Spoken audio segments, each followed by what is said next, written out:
regularly works with executives from all areas of the commerce, payments, and fraud prevention ecosystem to discover trends, develop strategies that really create value. He is at the forefront of fighting fraud. So please join me in welcoming Rich to the stage. Thank you all for taking the time to listen. I think this conference so far has been very educational, very entertaining, and informative, and hopefully we continue that trend with this. She mentioned my title is Chief Customer Experience Officer, and in that role, I have a lot of responsibility and some heavy responsibilities, but none as heavy as knowing that I'm between you and lunch. So I will not dawdle.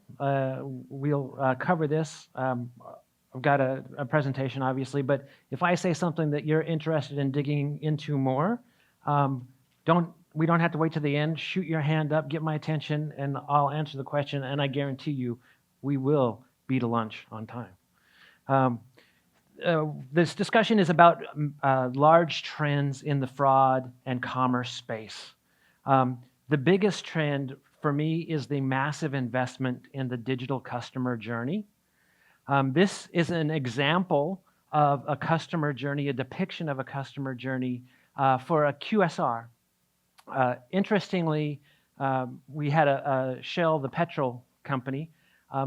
They have very similar analogs to QSR, very mobile intensive, very much leveraging brick and mortar as well as their digital environment, and creating hundreds of combinations of interactions on what was normally a legacy, very physical, very non-technical sort of journey. So think about browsing a website, downloading an app, logging into an account, finding a restaurant, finding a gas station, logging into a loyalty account, buying a gift card, et cetera, et cetera, et cetera. All of them powered, obviously, by the mobile device, because it is in your car, it's in your pocket, it is with you. Just think back to 24 months ago, what your experience was at a QSR or a gas station. A QSR, you were in your car, you drove up, rolled the window down, talked in the clown's mouth, pulled up to a window, got your food, and paid, and probably the single most technologically advanced concept in that entire journey was paying with a credit card. Now, brands are investing a massive amount of money to create high-value, brand-enriching experiences for their customers. What often goes unnoticed in this is each of these points of interaction is a chance for fraudsters to commit fraud, cause brand damage, or at the very least sow the seeds of fraud, risk, and loss that will be harvested in the future as they exploit the massive innovation in the digital journey. And this is not just QSRs, it's not just petrol. My doctor has an app. My dentist has an app. My bank has an app. My insurance company has an app. I thought back, one of the very few, my barber, no app. If he had an app, I'd use it. But this approach is happening everywhere where people are leveraging their physical footprint with their digital investment. All the ways that fraudsters can commit fraud, there are myriad ways. I like to try to simplify and think of it in terms of three basic use cases that establishes a pretty solid foundation for understanding what's happening: account creation, payments fraud, and account takeover. So this digital customer journey that we're talking about, it's created new high-value brand experiences. It's created new revenue channels. Of course, obviously created new fraud risks. And the thing that people have to realize is fraud is no longer only happening at the point of transaction. Because as this investment has occurred, as this innovation has occurred, so has exploitation. And the way we try to explain it is through what we call the exploitation cycle.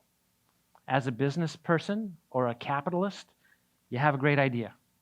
and you say, I have a great idea. I can solve my customers' problems, and therefore I can make money from it. But having the great idea, as we all know, isn't where it's at, because you have to be able to execute. Because if you can execute against that idea, you can figure out how to monetize. Innovation, execution, monetization. Now, that's how in a business society, money is made. Fraudsters think of it like that too. They say, this person had a new idea. They're executing against that new idea, and they're making money. And I, as a fraudster, can take their good idea and their good execution and leverage that such that I can make money illicitly, illegally, immorally, pick your ill, and make money off the hard work that somebody else did. Happens all the time, every day, 24/7, millions of times a day. So the big problem is, who do you trust?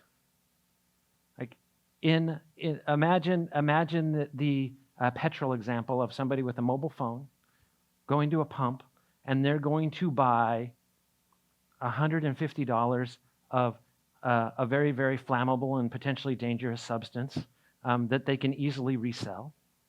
How do you know, are they a good customer? Or are they somebody with something dangerous, like a bladder truck or something like that? Well, you have to, in real time, because they're pulling up to the pump, and you have seconds to decide if you're going to trigger the pump, deactivate the pump, or send them inside.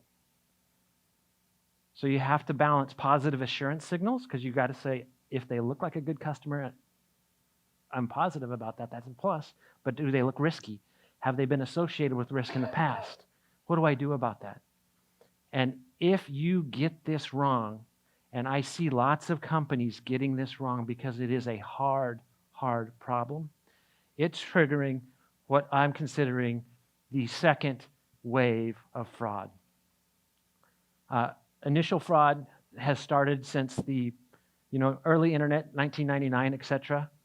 People that are doing this new investment in their customer journey, they are coming to learn the lessons that were learned over the course of decades in commerce fraud, e-commerce fraud. They're learning them in days or weeks. This is a picture called The Great Wave off of Kanagawa. A copy of it is at the Chicago Art Institute, so you can go visit it sometime. So this new wave, I think it's different this time. It's faster. Fraudsters are using sophisticated tools and have sophisticated resources at their disposal. They are very much early adopters of the technology, and the people that are fighting the fraud teams, the anti-fraud teams inside companies, need to learn to understand how to wedge themselves into the strategy and planning of new product developments, because the rapid changes associated with the fraud landscape are putting this investment that companies are making at risk. Because of the dispersed nature of the journey and the different interaction points, the boundaries of risk and fraud are blurring. 2 years ago, when we would go to a customer or a prospect, it would be the head of payments, head of fraud, and the CFO, because they were responsible for the loss and the cost of mitigating fraud. Today, it's those people, plus the CISO, plus some technologists, plus operations, plus marketing if they've got their stuff together, because everybody knows the chief marketing officer has never seen a lead that wasn't a good one. That is not the case, let me tell you. So the boundaries are changing. We're dealing much more in a cybersecurity sort of context. But the people that deal with cybersecurity, they don't have a fraud mindset, and it really drags the conversation down to help start this proactive collaboration. The first thing that we have to do is define what is the difference between cybersecurity and fraud, because they overlap a little bit. They're close. They're sort of tweeners. But at the very basic is Cybersecurity is about preventing the theft of data. So that's preventing data breaches, preventing attacks on infrastructure, making sure apps are securely coded, that they're penetration tested, that they are safe to operate. Fraud prevention is about preventing the use of stolen data. So making sure that stolen accounts, stolen credentials, stolen payments cannot be used as a synthetic identity to use your own interfaces, application, and pipes against you. The thing about the difference in mindset, cybersecurity and fraud prevention, you can have a, quote, perfectly secure application or API or interface that has no vulnerabilities, has been securely coded, has been penetration tested, has been red teamed. But if you don't have the appropriate controls in place, fraudsters use synthetic identities and stolen data to use your own interfaces, own pipes, own applications against you to take your money, damage your brand, piss off your customers, and exploit. So is making sense so far? Moderately interesting, maybe? Okay. So the modern fraud risks, again, 2 years ago, it was chargebacks. Like, people getting hit with chargebacks. It's expensive. Nobody likes it. Customers don't like it. It's not fun. Now there's so much more. There's serious regulatory concerns, constant concern about poor conversion, constant concern about too much friction, constant concern about getting it wrong and having angry and confused customers. And when you have those angry and confused customers because somebody broke into the app, took their loyalty points, ran some transactions, and are gone, you don't just lose that customer for that transaction. You lose them for the life of the customer, the lifetime value gone. All the money you spent to get that engagement, gone. All that investment in the infrastructure to make that engagement happen, wasted. And if that happens a lot, because the exploits get shared on social media, they trend virally, sophisticated and interested people look for that stuff, right? What happens if it starts at 100 or 1,000 or 10,000 people started? That's brand damage. Right? So it's a much bigger deal. And if you see the brand damage, you have to react. And what if the reaction is pulling back functionality, stopping features, slowing down? That erodes your competitive position because the folks that get the balance right can move faster and can do more. So the way people are doing this that get it right, that feel it, that understand it, is they're incorporating fraud prevention into the overall business strategy. They're using a cross-functional team. My best customers, my best examples meet weekly to make sure that operations, marketing, fraud, payments, commerce, mobile, CISO, security, they understand their individual perspectives across silos and can give a definite view of what they're doing to and for the customer. They align on the business objectives and they execute. They have a great idea. They execute and they monetize and they avoid that exploitation. When I think about what it takes to work across an organization, to explain things, you're supposed to do them in threes, and this is the three that actually works for me. The first is the core tenets of a fraud platform or a customer understanding platform: data. Fraud is a data-intensive business. I would say it's usually best to have, unless you're one of like maybe 5 or 10 organizations in the world, you will benefit greatly by having some level of consortium data, some level of cross-network data. It takes intelligence, be that human intelligence or artificial intelligence, because these are complex business outcomes and complex business problems that are trying to be solved. The people. This is not a machine-only thing, because our customers are trying to arrive at solid business decisions based on multi-actor complex problems, and sometimes it takes a knowledgeable expert to explain what's going on, to offer insight because they've seen it before, offer a discussion with a data scientist or a data analytics person to say, this is what you're describing, this is how we think we can fix it, how do we get that ball rolling? And then lastly, platform, because you have to bring the technology together in a way that's real-time, scalable, and global. It's been nice. The preceding discussions set the stage very well for talking about AI and machine learning. To dig into that a little bit further, Count believes that unsupervised machine learning, meaning machine learning that does not require outcome data or signal, it's designed to find fraud as it emerges, find anomalies, find trends that are happening.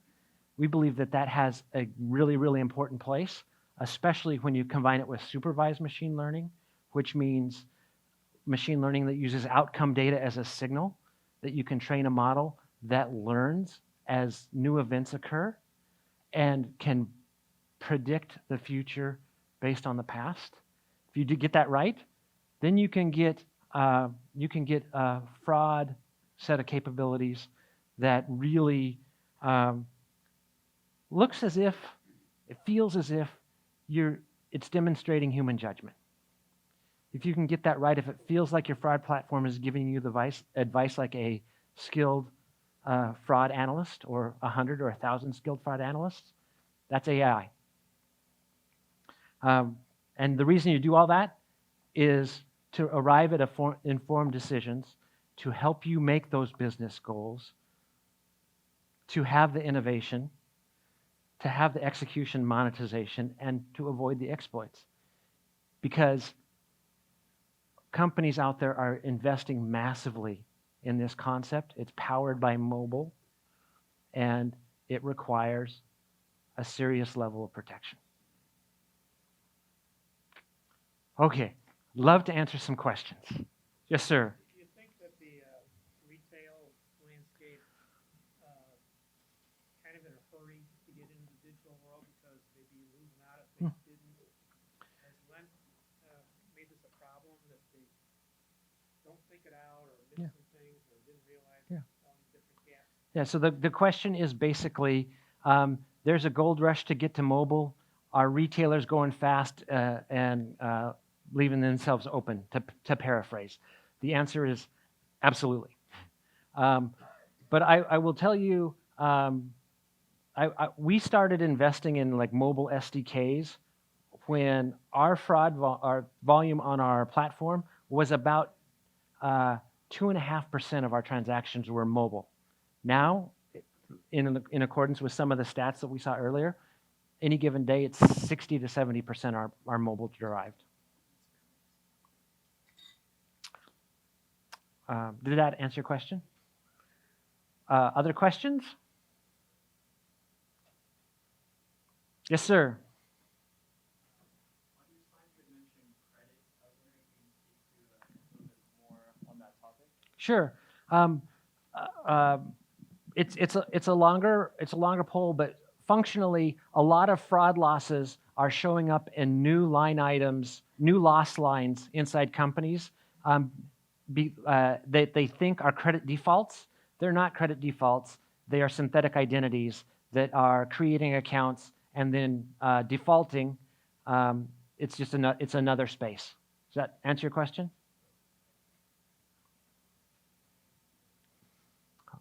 All right. 1 minute and 5 seconds. Hack.